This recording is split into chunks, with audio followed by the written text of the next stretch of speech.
Every day, there are teens in school committing suicide. Every 5 minutes, somebody is committing suicide. And every minute, somebody is being bullied. The stories that I'm going to be sharing in this video, they will get your attention. They broke my heart to hear about both of these stories. So I'd like to just prepare you and let you know that even watching these videos, it is not easy. But we must get people's attention to stand up, to rise up, and say we've had enough. This has got to stop. The schools have got to make changes. I'll be back.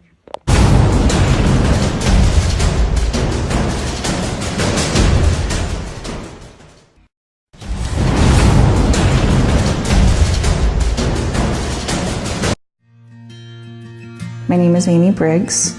I'm from Lafargeville, New York. Been married for 22 years. We have two beautiful children. Michael is a great kid. He loves sports. He plays lacrosse. He's bright, top of his class. Daniel was an old soul. He had a soft side of him that was second to none for a kid his age. He wanted to help people.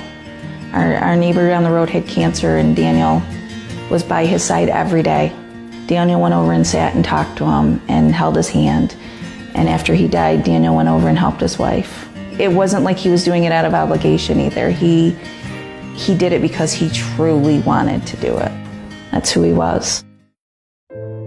Daniel had really been bullied most of his school career. When he hit high school, it exploded. He didn't fit in with a lot of the crowds. He wasn't into sports. He was into hunting and trapping, which not a lot of kids his age are into. So he had a hard time finding kids who had common interests with him. So that made him a target a lot of the time. It started out with words. He was called just horrible names. It progressed to having trash thrown at him. He was punched in the stomach. He was made to lick a bus window. He was jumped from behind walking to the buses. He was ridiculed for the music he listened to. You name it. They looked for any little thing just to make his life miserable. When he was jumped walking to the bus, the boy told him the night before that he was going to do it. He said to him in a text, "Why? I know you don't like me. That's why I don't come near you. I don't have any interactions with you. I respect that. Why can't you respect me? What have I done to you?" His response was, "Because you're a pussy and you need your ass kicked." It makes no sense to me even today. One of the kids that Daniel had a lot of issues with had texted him. I saw the text myself. And it said, "Why don't you take one of your precious guns and do the world a favor, go kill yourself?" He texted that same kid and he said, "You won't have to worry about me anymore. I'm going to go home and kill myself." And the kid came back with, "Put up or shut up." That day, he told people in lunch, he had told people in his classroom, told a number of people on the bus that he was going to kill himself. Those were his words, "I'm going home and I'm going to kill myself." And the bus driver said, "I'll see you tomorrow, Dan." He told the bus driver, "You won't see me tomorrow." The one person he knew that would do something was the last person he texted and the last person he called, his hunting friend Matt. He knew Matt would try to call us, and he said to Matt, "Please don't call my mom. My mom will take me to the hospital." He was trying to keep Daniel on the phone, get his sister's attention. He was writing her notes and having her call their father, who's a friend of my husband's. And we missed the call. We missed the call. We came out of Michael's basketball game, and my husband Rob said, I missed a call from Cal. I'll call him when I get home. Next thing happened, literally within a minute of saying that, so our other friend Wally calls. Now, guys don't talk to each other all the time. And Rob runs to the van, and he said, Daniel's talking suicide. I called my next door neighbor, and I begged her to go over and check on him. And she walked in the door and she yelled, Daniel.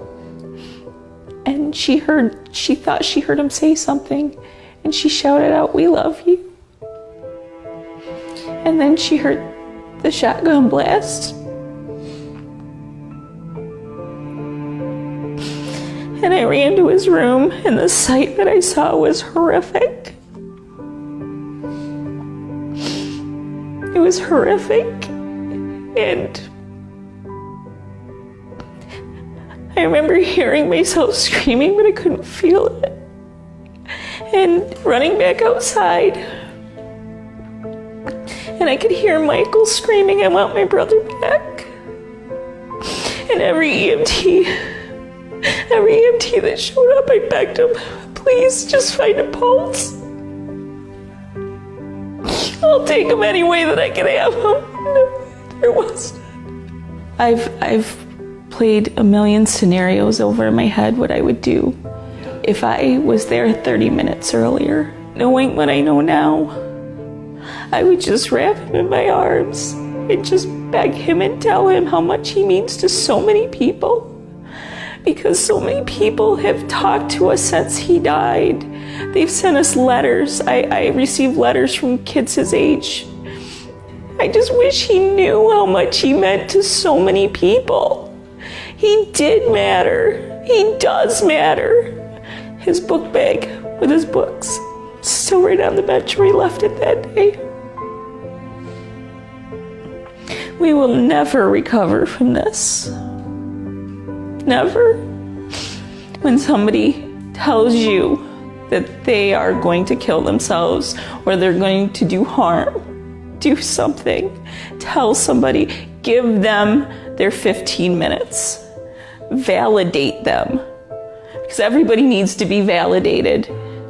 When you know there's somebody being bullied, don't be a bystander. You are just as guilty as the bullies when you stand by and do nothing.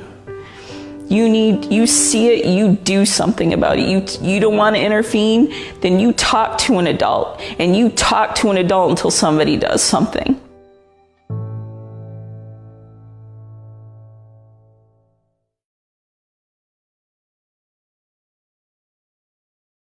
This morning, the parents of a San Diego teenager are considering a lawsuit against his school district. They say weeks of constant bullying cost him his life.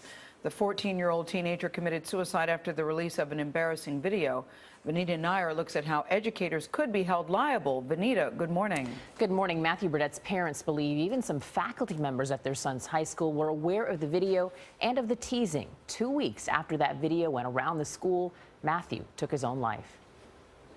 Matthew Burdett was a freshman at University City High School.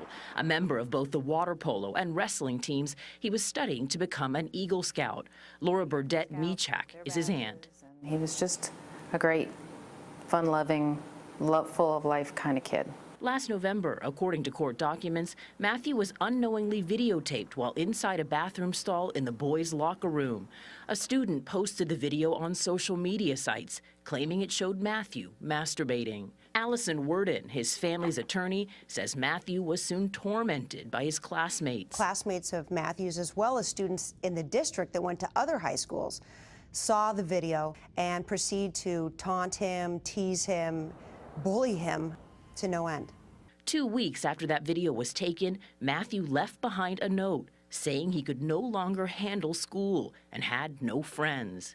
Once Matthew's parents read the note, and they were baffled at what had happened. And they took his cell phone and they started texting his friends saying, do you know what happened? What happened at school? Why did Matthew not want to return to school? And they started getting feedback from his friends, enlightening them to the existence of this video. A legal claim filed by the Burdettes in May alleges school personnel did nothing to protect Matthew or intervene to stop the harassment that ultimately led to his suicide. The school will not comment on this particular case, but released a statement that read in part, "The safety and well-being of our students is a top priority." It did bring back a lot of memories. It's a very similar incident to what happened in 2010 to Jane Clementi's son, Tyler. He was secretly videotaped in his Rutgers University dorm room while having a sexual encounter with another man. Humiliated by that video recording and its circulation, he jumped from the George Washington Bridge. Every person, if they see someone being harassed or intimidated or some type of bullying happening, they have a personal responsibility to speak up and say something. San Diego schools rejected the Burdettes' legal claim in May. The family has 4 months to decide if it will file a lawsuit. Meanwhile, the teenager who took the video of Matthew is due back in court later this month and could be charged under California's anti-bullying law. Charlie? Dana, thanks.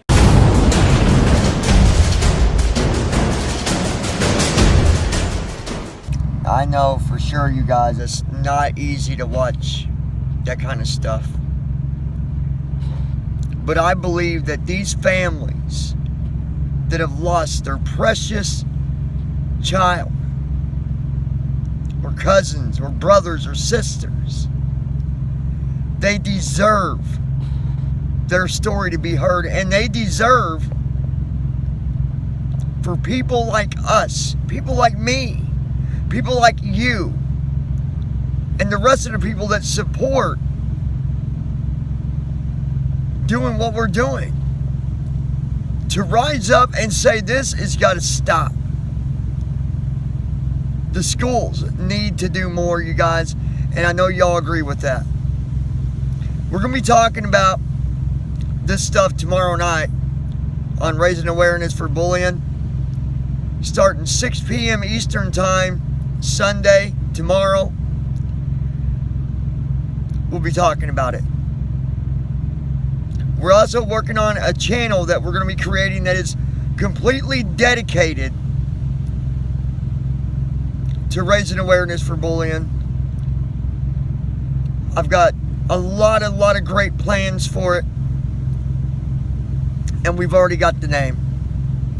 I'll be announcing that Sunday evening. You guys, please share this. Let's get this out there to people so they know what we're doing. The more people that know about it, the more we can do. The more you can do, the more I can do. Bullying is something that needs to stop. And I know that we can't stop it entirely, but our voices can be heard. These victims' families can be heard, and that's all they want. Nobody should lose their life over a text or a video or name calling.